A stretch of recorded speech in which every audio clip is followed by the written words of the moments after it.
guys, welcome back to my channel. We are in the Rainbow Study Bible as usual, the Christian Standard Bible. So this one. And we are going to read chapters.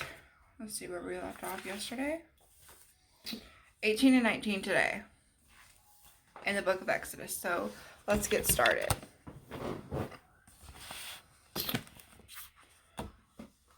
Moses' father-in-law, Jethro, a priest of Midian, heard about everything that God had done for Moses and for God's people Israel when the Lord brought Israel out of Egypt.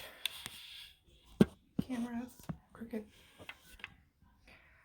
Now Jethro, Moses' father-in-law, had taken Zipporah, Moses' wife, after he had sent her back, along with her 2 sons, one of whom was named Gershom, because Moses had said, I have been a resident alien in a foreign land, and the other Eliezer, because he had said, the God of my father was my helper and rescued me from Pharaoh's sword.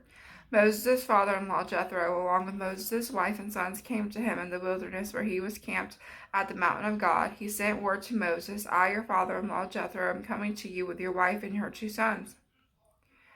So Moses went out to meet his father-in-law, bowed down, and then kissed him.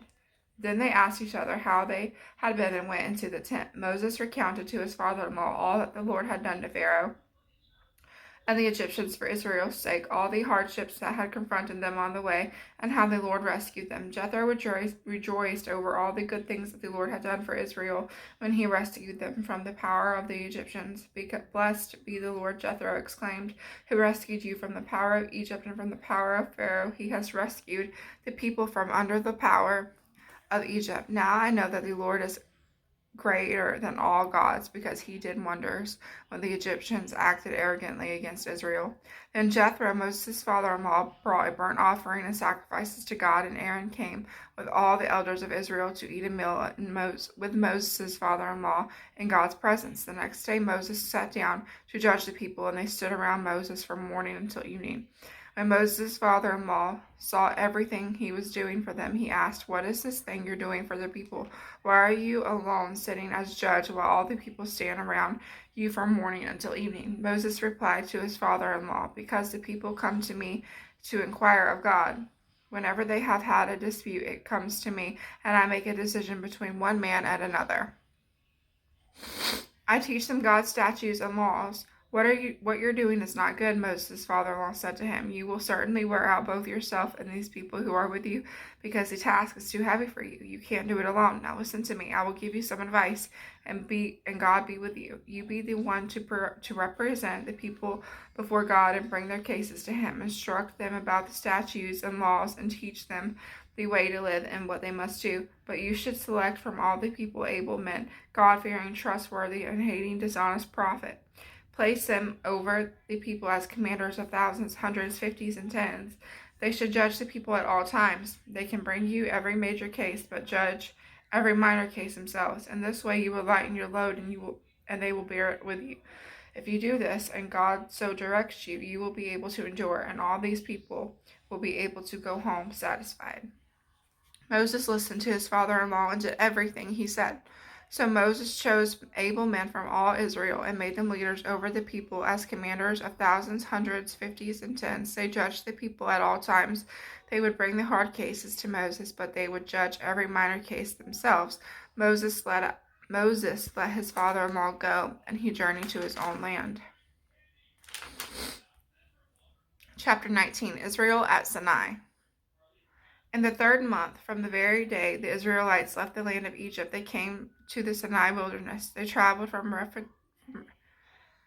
Rephidim to Sinai wilderness and camped in the wilderness. Israel camped there in front of the mountain. Moses went up to the mountain to God and the Lord and called to him from the mountain. This is what you must say to the house of Jacob. Explain to the Israelites, you have seen what I did to the Egyptians and how I carried you on eagle's wings and brought you out myself. Now, if you will certainly listen to me and keep my covenant, you will be my own possession out of all the peoples, although the whole earth is mine, and you will be my kingdom of priests and my holy nation. These are the words that you are to say to the Israelites. And Moses came back. He summoned the elders of the people and set before all of them all these words that the Lord had commanded him.